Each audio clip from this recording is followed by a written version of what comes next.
میرے رسول پاک علیہ السلام کا دروازہ سب سے بڑا دروازہ ہے، حضور کا دروازہ سب سے بڑا دروازہ ہے، لیکن میرے دوستو یاد رکھنا، نبی پاک علیہ السلام نے بھی لوگوں کو جب رستہ دکھایا ہے تو رب کریم کا رستہ دکھایا ہے، اللہ کا رستہ دکھایا، اللہ کریم کا رستہ دکھایا، لوگوں رب کی طرف توجہ کرائی۔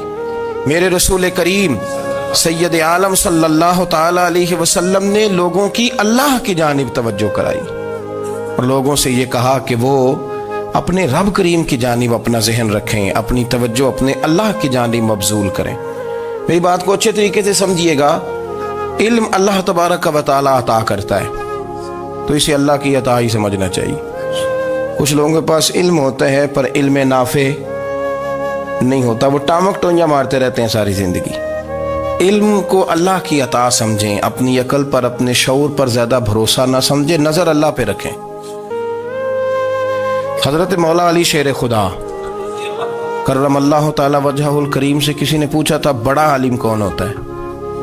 ہمارے ہاں تو اب وہ والے عالم پائے جاتے ہیں نا اللہ ماشاءاللہ، جو ممبر پہ بیٹھتے ہیں تو دعوے ہی دعوے ہیں، ممبر پہ بیٹھتے ہیں تو دعوے ہی دعوے ہیں، اس طرح کے عالم ہمارے ہاں پائے جاتے ہیں۔ وہ ہر بات میں دعویٰ کرتے ہیں، میں یہ کر دوں گا، میں وہ کر دوں گا۔ یہ مزاج علماء کا نہیں۔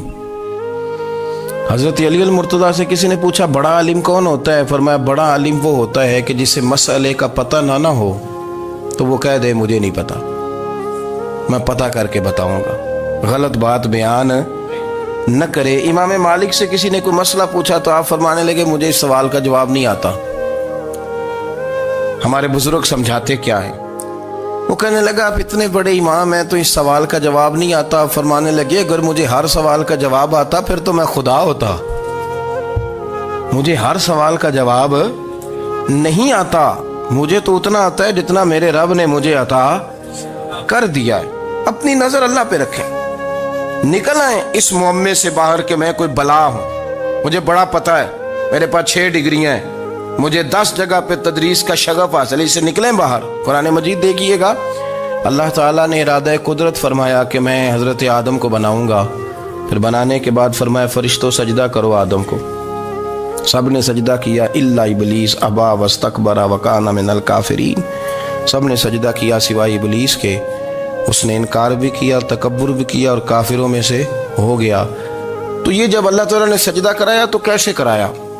اللہ تبارک و تعالیٰ نے نا حضرت آدم کو علم سکھایا خود، وعلم آدم الاسماء کلہا، خود اللہ فرماتے ہیں کہ میں نے جناب آدم علیہ السلام کو تمام اشیاء کے نام سکھائے، سب اشیاء کے نام سکھائے۔ تو وہ چیزیں پھر میں نے نا، اللہ فرماتے ہیں میں نے فرشتوں پہ پیش کی، میں نے کہا کہ بتاؤ ان کے نام کیا ہے، تو فرشتوں نے جو جواب دیا وہ سمجھنے والا ہے۔ اللہ نے چونکہ خود علم سکھایا تھا حضرت آدم کو، جناب آدم سکھایا تھا لیکن فرشتوں کو نہیں سکھایا تھا، تو اللہ کریم نے فرمایا فرشتوں اب یہ بتاؤ ان چیزوں کے نام کیا ہیں؟ تو فرشتے کیا کہتے ہیں؟ فرشتے عرض کرتے ہیں قالوا سبحانک لا علم لنا۔ آپ کبھی یقین کریں اس چیز کی لذت لیں تو مزہ آ جائے۔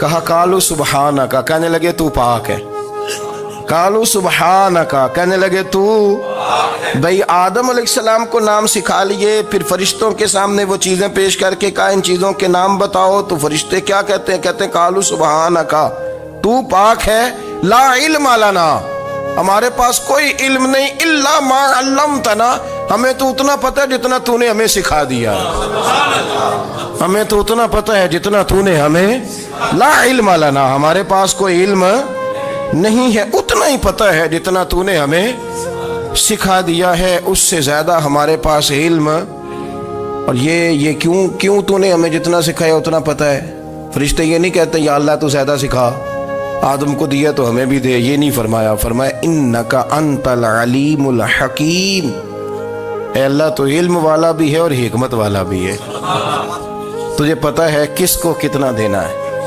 جتنا تو نے مناسب سمجھا جناب آدم کو دیا اور جتنا تو نے بہتر سمجھا وہ تو نے ہمیں عطا فرمایا۔ تو اگر آپ کے پاس علم ہے، کہیں نالج ہے، اس کو اللہ کی عطا سمجھے۔ ہمارے ہاں بہت سارے لوگ بن کے بیٹھ جاتے ہیں، میں اکثر کہتا ہوں کہ پھر وہ دعوے کرتے ہیں میرے علاقے والے جاہل ہیں، میرے شہر والے جاہل ہیں، میرے خاندان والے پڑھے نہیں، یہ آپ کا دعویٰ ہے، یہ آپ کو خراب کر دے گا۔ ہم نے بہت سارے ایسے لوگ دیکھے جو بہت بڑے عالم تھے، لیکن اللہ جب لینے پہ آیا تو عقل ہی لے گیا، شعور ہی چلا گیا، حافظے ختم ہو گئے۔ آپ دیکھتے ہیں بڑھاپے میں کچھ لوگ ایسے ہوتے ہیں کہ جن کو یہ بھی یاد نہیں رہتا کہ میرا نام کیا ہے، میں کہاں ہوں، مجھے کدھر جانا ہے۔ تو اس وقت سے اللہ کی پناہ مانگیں اور اپنی نظر اپنے رب کریم کی جانب رکھیں، اللہ کی جانب اپنی نظر کو مبذول رکھیں۔ دوسری بات، علم کے بعد ایک چیز آتی ہے جس کا نام ہے ہدایت، جس کا نام ہے تقوی، جس کا نام ہے پرہیزگاری، جس کا نام ہے عمل، عبادت، ریاضت۔ یہ بھی اسی وقت ہی نصیب ہوتی ہے جب میرا رب کریم نصیب فرما دیتا ہے۔ ہم نے نا نیکی کا اپنا اپنا سٹیٹس بنا لیا ہے، اپنا اپنا معیار بنا لیا ہے۔ کچھ لوگ کہتے ہیں کہ جناب مسجد میں سیمٹ کا توڑا دینے سے بہتر ہے کسی غریب کو آٹے کا تھیلا دے دو۔ اب اس نے اپنا مزاج بنا لیا نا نیکی کا، اس نے اپنا سٹیٹس بنا لیا۔ میرا یہ سوال ہے کہ نبی پاک صلی اللہ تعالیٰ علیہ وسلم جب مدینہ شریف آئے تھے تو حضور نے سب سے پہلے غریبوں میں آٹا تقسیم کیا تھا کہ سب سے پہلے مسجد بنائی تھی؟ کیا عجیب لوگوں کا رنگ ہے، اپنی مرضی کی ہدایت، اپنی مرضی کا تقوی، اپنی مرضی کا معیار۔ مسجد کوئی بڑا چھوٹا خطیب بھی میری طرح کا ہو نا تو وہ مسجد میں بیٹھ کے جب نبی پاک کی بات کرتا ہے تو کہتا ہے میرے رسول پاک غریبوں کا سہارا بن کے آئے۔ وہ غریبوں کی بات کرتا ہے، مسکینوں کی، لاچاروں کی، کمزوروں کی بات۔ تو مسجد ہی تو وہ ادارہ ہے جہاں سے غریبوں کی بات ہو رہی۔ تو اب لوگوں نے غریب کو اور مسجد کو لڑانا شروع کر دیا، اس کو لڑاؤ کہ مسجد میں پیسے دینے سے بہتر ہے آپ غریب کو آٹے کا تھیلا دے دیں۔ آپ یہ کیوں نہیں کہتے کہ مسجد میں بھی آپ توڑا دیں ایک سیمٹ کا اور ساتھ غریب کو بھی خدمت کریں؟ یہ کیوں نہیں تقویٰ؟ اپنی اپنی مرضی کا مزاج، اپنی اپنی۔ کچھ لوگ کہتے ہیں چھوڑو جی، ساری زندگی انسان نماز پڑھتا رہے اور پھر گالیاں بھی دیتا رہے، بندہ داڑھی بھی رکھ لے اور جھوٹ بولنا بھی نہ چھوڑے۔ تو یہ آپ نے اپنے پاس سے تقوی کا معیار بنایا۔ گالی دینے کا گناہ ہے اور داڑھی رکھنے کا ثواب ہے۔ تو اگر آپ داڑھی رکھے ہوئے ہیں اور آپ کوئی غلطی کر رہے ہیں تو اس سے آپ کی داڑھی کا ثواب ختم، اللہ کرے آپ کو سمجھ آئے میری بات۔ آپ کوئی غلطی کر رہے ہیں، داڑھی کا ثواب اس سے ختم، وہ اپنی جگہ پہ قائم ہے چیز۔ اپنی مرضی کا کیوں تقوی کا معیار بناتے ہیں؟ تقوی کا مزاج اپنی مرضی کا نہ بناؤ۔ اللہ کی بارگاہ سے دعا مانگو کہ یا اللہ ہمیں ہدایت کا نور عطا فرما، اللہ تو ہمیں رستہ دکھا، تو بتا کہ ہدایت کیا ہے۔ تو رب فرماتا ہے اللہ ولی الذین آمنوا، اللہ مومنوں کا مددگار ہے، یخرجہم من الظلمات الی النور، وہ انہیں اندھیروں سے نکالتا ہے اور نور کی طرف روشنی عطا فرماتا ہے۔ اندھیروں سے نور کی طرف اللہ لاتا ہے۔ اللہ ولی، اللہ مومنوں کا ولی ہے، وہ انہیں اندھیروں سے نور کی طرف نکالتا ہے۔ ہدایت ہمیشہ اللہ کی طرف سے سمجھے۔ جب وہ نماز کی توفیق دیتا ہے تو اپنے فضل سے دیتا ہے، جب وہ ذکر کی توفیق دیتا ہے تو اپنے فضل سے۔ ہم سمجھتے ہو جی فلانا نہیں پڑھ رہا بڑا بیوقوف ہے، فلانا نہیں پڑھ رہا، تو تم کیا اپنی عقل کے زور پہ پڑھ رہا ہے؟ میں جی اللہ کے فضل سے 2 سپارے پڑھتا ہوں، تو کس پہ احسان کرتے تو 2 سپارے پڑھ کے رویا کر کہ اگر مالک تو بڑا قریب نہیں۔ بڑے لوگ ہیں جن کو پورا قرآن حفظ ہے پر انہیں پڑھنے کی توفیق نہیں، تو انہیں فضل کیا اور مجھے توفیق دے دی ہے پڑھنے۔ رویا کر، پڑھ کے رویا کر، راتی ساری کر کر زاری، وہ نیند اکھاں تھی توندے تے فجرے اوہی گناہگار کہاون سب تو نیوے ہوندے۔ مہربانی کریں، ڈریں، نیکی کریں تو پھر ڈریں، پھر احساس پیدا کریں، پھر اپنے اندر وہ کمزوری لائیں کہ توبہ توبہ مجھے تو پتہ ہی نہیں، تو جانتا ہی نہیں۔ حضرت سیدنا امام اعظم ابو حنیفہ رحمۃ اللہ تعالی علیہ کے ساتھ ایک شخص کہتا میں نے نماز پڑھی تو عشاء کی نماز تھی۔ یہ جو لوگ بڑے ہوتے ہیں نا، جن کے پیار کرنے والے بڑے ہوتے ہیں، ان کے گرد خوف بھی بڑا ہی ہوتا ہے، انہیں بڑا ڈر لگتا ہے، بڑی بعض اوقات آزمائش ہوتی ہے ان کی۔ عشاء کی نماز کہتے پڑھی تو امام صاحب نے نا عشاء کی نماز میں تلاوت کی آیتیں فَمَن يَعْمَلْ مِثْقَالَ ذَرَّةٍ خَيْرًا يَرَهُ وَمَن يَعْمَلْ مِثْقَالَ ذَرَّةٍ شَرًّا يَرَهُ، فرمایا جو ذرہ برابر خیر کرے گا وہ بھی قیامت میں دیکھے گا، اور جو ذرہ برابر شر کرے گا وہ بھی قیامت میں اس شر کو دیکھے گا اس کے سامنے آئے گا. تو وہ شخص کہتا ہے کہ سارے لوگ نماز پڑھ کے چلے گئے تو امام صاحب رحمۃ اللہ علیہ نے اپنی داڑھی پکڑی رو رہے ہیں. کہتے ہیں وہ ذرہ برابر نیکی کا بدلہ دینے والے، وہ ذرہ برابر شر پہ سزا دینے والے میری سفید داڑھی کو دیکھ.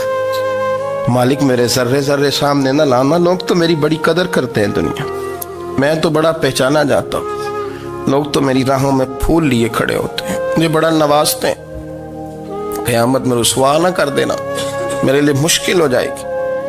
وہ کہتے ہیں میں نے امام صاحب کا درد دیکھا، مجھے کوئی کام تھا تو میں چلا گیا. میں نے کہا کہ وہ اس وقت اللہ کے حضور حاضر ہیں تو میں دوبارہ آؤں گا. کہتے ہیں میں تہجد کا وقت آیا تو امام صاحب وہیں بیٹھے تھے اور ان کی داڑھی آنسوؤں سے بھری ہوئی تھی اور زور سے داڑھی پکڑی ہوئی. کہنے لگے مالک رسوا نہ کر دینا، قیامت میں رسوا نہ کر دینا. یار جو ہدایت یافتہ لوگ تھے وہ تو ڈرے ہوئے تھے، وہ تو سہمے ہوئے تھے، وہ تو کہتے تھے یہ اس کا فضل نہیں، اس نے بلا لیا، یہ اس کا کرم نہیں. حضرت باعزید بستامی کسی کافر کو دیکھتے تو رو پڑتے، کہتے مالک تو کتنا قریب ہے، یہ بے ایمان رہ گیا، تو نے اپنے فضل سے مجھے اپنے نبی کا غلام بنا لیا. وہ رو پڑتے. یہاں تو لوگوں کا دعویٰ ہی بڑا ہے. نمازی اللہ خیر فرمائے وہ تو دوسروں کو گھورتا ہے، وہ کہتا ہے جنت کا میں مالک ہوں، کنجیاں میرے پاس ہیں، میں کسی اور کو گھسنے نہیں دوں گا. اور اگر 2-3 حج کر لے تو پھر تو وہ کہتا ہے کہ اب میرے سے پوچھ کے لوگ جنت میں جائیں گے معاذ اللہ. اور اگر وہ 2 4 5 7 دفعہ کوئی نفل پڑھ لے تو پھر وہ کہتا ہے چھوڑیں جی سارے لوگ بے عمل ہیں، میں اکیلا نیک ہوں. نہ ایسا کریں، اپنی توجہ اپنے رب پہ رکھیں، اپنی توجہ اپنے معین الملت والدین، عطائے رسول، ہند الولی، غریب نواز، خواجہ معین الدین چشتی، حضرت خواجہ اجمیر، شاہ اجمیر، والی ہندوستان. آخری عمر میں نا سارا دن روتے گزر جاتا، ساری رات روتے گزر جاتے، ذرا سی کوئی بات کرتا تو رو پڑتے، آنکھیں آنسوں سے بھری رہتی. کئی دفعہ اپنے بھی پریشان ہو جاتے ہیں نا کہ یار تو ایک بات کی جان ہی نہیں چھوڑ رہا. تو خواجہ قطب الدین صاحب بختیار کاکی سے لوگوں نے کہا کہ آپ مرشد سے بات کریں، اتنا بھی تو نہیں نہ رونا چاہیے، ہر وقت اس کے آنسو کی کریے. عاشق دا کام ہی رونا تونا تے بنا رویوں نہیں منظوری. یہ عاشق سدا ہی روندا رہندا ہے، پاویں وصل ہوئے تے پاویں دوری. ہر وقت رونے کا کیا مطلب ہے؟ تو خواجہ قطب صاحب کہتے ہیں میں قریب گیا تو میں نے پیر دبائے، میں نے کہا سونیا لوگ تو کچھ بھی نہیں کرتے، تو نے تو کمال کر دیا، 90 لاکھ آدمی مسلمان کر دیا، دنیا کچھ نہیں کرتی، تو نے 50 سال ساری رات مصلے پہ بیٹھ کے رب راضی کیا. تو شہزادہ تھا، حضور کی اولاد تھا، لیکن معین الدین تیرا ایک پلاٹ بھی نہیں، تو نے طالب علم پالے، انہیں غریبوں کو دیا، انہیں نوازا، کوئی شے نہیں تیرے پاس، ہر چیز تو نے، ساری رات روتے ہو، سارا دن روتے ہو. تو خواجہ قطب الدین صاحب کہتے ہیں میں نے جب عرض کیا تو خواجہ صاحب مجھے گلے لگا لیا، چیخ مار کے روئے، کہنے لے قطب الدین پتر داڑھی سفید ہو گئی، جانے کا وقت آ گیا، جو تو نے نیکیاں گنوائی ہیں وہ ہیں صحیح میرے پاس، پر یار کی بارگاہ میں پیش کرنے کے قابل ایک بھی نہیں. تو بارگاہ تو دیکھ کتنی بڑی ہے، رسول کریم کی بارگاہ میں پیش کرنے کے قابل ان میں سے ایک بھی نہیں. تو آستانہ دیکھ کتنا بڑا ہے، کیا پیش کروں گا، کیا عرض کروں گا حضور کی بارگاہ میں، کس طرح. وہ یار جو بڑے تھے وہ تو ڈرے ہوئے تھے، سہمے ہوئے تھے، وہ تو بڑی آزمائش میں تھے، لیکن میرا اور آپ کا رٹا 2 نمازیں پڑھ کے 6 نمازوں کا دعویٰ کرنا اور لمبی چوڑی کہانیاں بنانا اور اپنے منہ سے اپنی تعریفیں کرنا، اس سے تھوڑا باہر آئیں. رزق بھی میرا اللہ ہی دیتا ہے، علم بھی اللہ دیتا ہے، رزق بھی. بڑے بڑے فقیروں کو مالدار ہوتے دیکھا، بڑے بڑے مالداروں کو فقیر ہوتے دیکھا، بڑے بڑے. میرے ایک بڑا سخی قسم کا سجن ہے، بڑا پیارا ہے، میں اسے سخی مانتا ہوں. میں نے اپنی پریشانیوں کے دنوں میں بھی اس شخص کو سخی دیکھا. ایک دن رات کو مجھے ٹیلی فون کر کے کہنے لگا کدھر ہو؟ میں نے کہا میں گھر ہوں. نہیں اکثر سفر میں ہوتے ہو نا؟ میں نے کہا طبیعت کیسی ہے؟ ٹھیک ہے، بس حال چال پوچھنا تھا. میں نے سمجھائی، میں نے کہا یار یہ کوئی مسئلہ ہے، ورنہ رات کے 2 بجے کوئی حال پوچھنے کو فون تو نہیں نہ کرتا.